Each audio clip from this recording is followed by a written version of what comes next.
भगवान का पंचामृतों से ही अभिषेक होता है, ये प्राचीन परंपरा है। जहां तक संभव है हम सारे द्रव्य जुटाते हैं, सारे द्रव्य यदि शुद्धता पूर्वक जुटाए जा सकते हैं तो हम भगवान का पूरा अभिषेक करते हैं। अभिषेक के नाम सुनिए। सबसे पहले जलाभिषेक। कौन सा? जलाभिषेक के बाद शर्कराभिषेक, तीसरा है घृताभिषेक, फिर है दुग्धाभिषेक, फिर है दधना अर्थात दही अभिषेक, सर्वौषधि अभिषेक, चतुष्कोण कलश अभिषेक, पुष्प चंदनानुलेपन, पुष्प वृष्टि, और फिर उसके बाद मंगल आरती, मंगल आरती के बाद पूर्ण कलश, और पूर्ण कलश के बाद शांति धारा। कितने हो गए? 12 प्रकार से हमारे लिए भगवान का अभिषेक प्रतिदिन करना होता है। ये रोज की क्रिया में 12 प्रकार का अभिषेक है। बात समझ में आई? और ये पूर्वाचार्यों के द्वारा लिखा हुआ है। केवल जलाभिषेक जैनों की परंपरा नहीं है।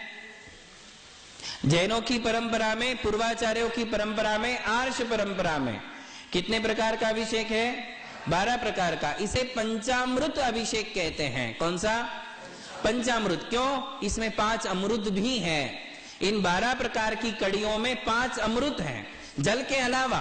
कौन से 5 अमृत है? कौन से 5 अमृत है? एक है शक्कर, दूसरा है घी, तीसरा है दूध, चौथा है दही, और 5वां है सर्वौषधि। ये 5 अमृत माने गए हैं। इसका एक श्लोक है, एक प्राचीन श्लोक है जिसमें इन 5 का नाम है कि ये 5 अमृत इन 12 प्रकार के अभिषेक में इंक्लूड हुए हैं, इसलिए इसे पंचामृत अभिषेक कहते हैं। ये 5 अमृत का काम करते। क्या करते? कैसे? वो हमें मरने नहीं देते। जब तक दूध पीते रहोगे, दही खाते रहोगे, घी खाते रहोगे, दवाइयां लेते रहोगे, तब तक तुम मरोगे। इसलिए अमृत, क्या कहा उसको?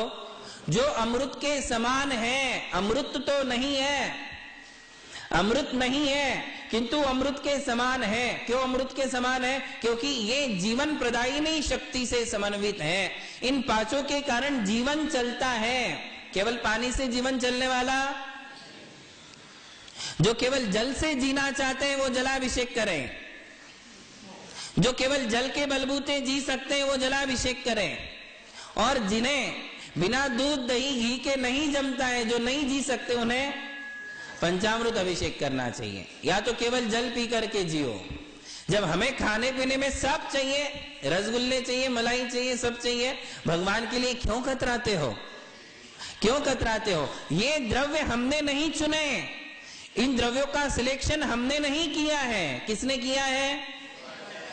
प्राचीन पूर्वाचार्यों ने किया है। 5वीं शताब्दी से लिखा हुआ अभिषेक पाठ संग्रह हमारे सामने है, और सबसे बढ़िया 1000 साल पुराना तो इतिहास हमारे सामने है। शास्त्र तो हमारे पास 1600 साल पुराने हैं पंचामृत अभिषेक का वर्णन करने वाले, किंतु 1000 साल पुराना तो इतिहास जीवंत है। कौन सा? श्रवण बेलगोला के भगवान बाहुबली सन 981 में उस मूर्ति की पंचकल्याणक हुई, प्रतिष्ठा हुई, तब से वहां पंचामृत अभिषेक हो रहा है। तो इससे सिद्ध है कि हमारी परंपरा तो 1000 साल पहले से चल रही है। जलाभिषेक वालों की परंपरा 400 साल से है। कब से है? और वो किसी मुनि या आचार्य के द्वारा लिखित नहीं, पंडितों के द्वारा घड़ाई हुई परंपरा है। बनारसी दास और टोडरमल जी, ये 2 जो हैं थोड़े से मौसेरे भाई थे, एक साथ हुए नहीं है, किंतु बोलते ना वैसे वाले मौसेरे भाई थे।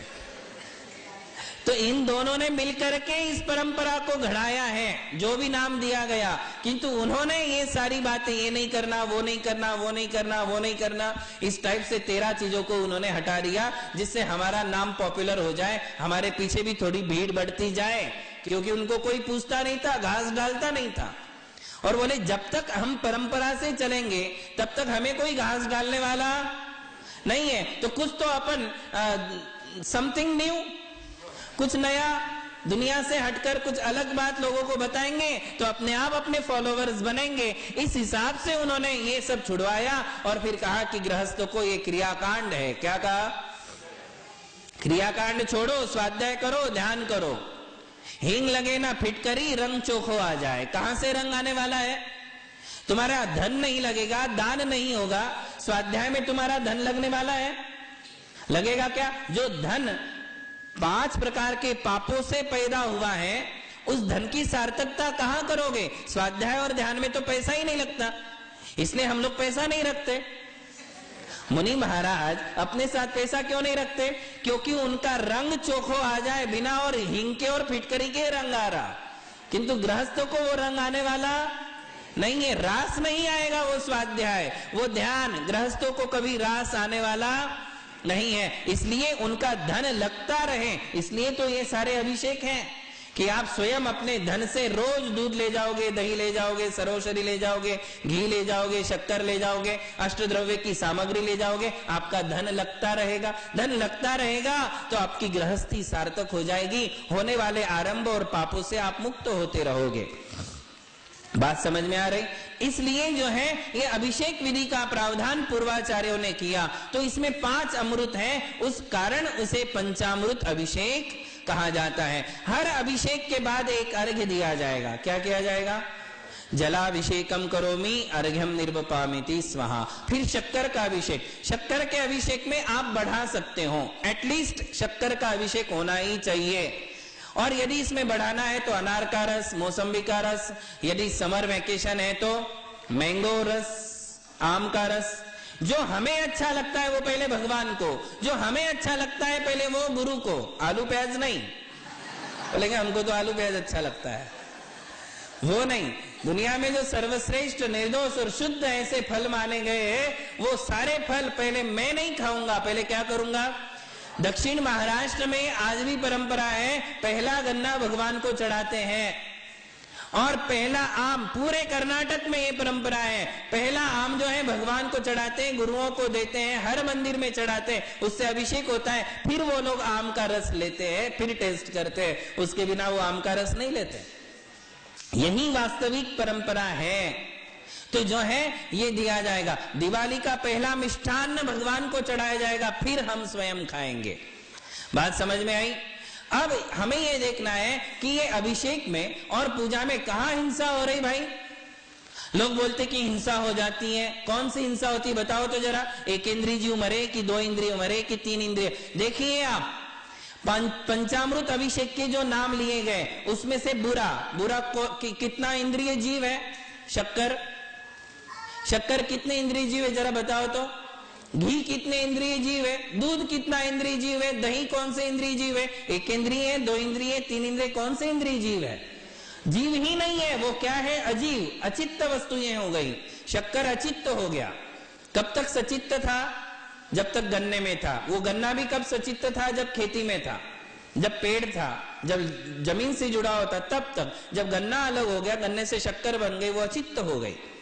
तो शक्कर अचित्त है, घी अचित्त है, दूध अचित्त है, फलों के जूस अचित्त है, इसके अलावा सर्वौषधि अचित्त है। कौन सी सचित्त पदार्थ है जिससे हिंसा होगी?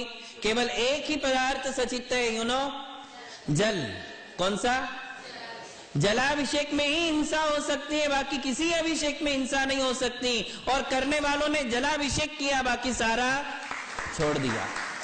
मूर्खता की हद है, बेवकूफी की हद है कि क्या क्या बोले जाएंगे और क्या क्या समझाते जाएंगे और समझने वाले समझते जाएंगे। अपने भारत में मूर्खों की कमी थोड़ी ना है। आप अपना एक कोई भी व्यक्ति सोच लो, आज भी सोच लो कि मुझे एक नया कुछ तो चलाना है रजनीश सरी का, और सोच लो आपको भी फॉलोवर्स मिल जाएंगे। इतनी बड़ी पॉपुलेशन में इतने लोग तो मिल ही जाएंगे। तो ये जो है हमारे अज्ञान की एक हद है। भाई तुमने पूरे पंचामृत अभिषेक में अचित्त वस्तुओं में हिंसा देखी, और जो सचित्त है कौन सा? जल, जो बिना हिंसा के प्राप्त नहीं हो सकता है।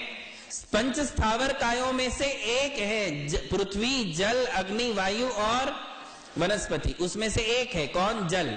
दूध कहाँ है भाई पंच स्थावर में? कहाँ है दही? कहाँ है घी? कहाँ से हिंसा होगी? कहाँ हिंसा हुई? और आप देख लो अष्टद्रव्यों में बोले फूल मत चढ़ाओ, नैवेद्य मत चढ़ाओ, उसमें हिंसा है। और सबसे पहला द्रव्य कौन सा है? जल। कहाँ गया जल?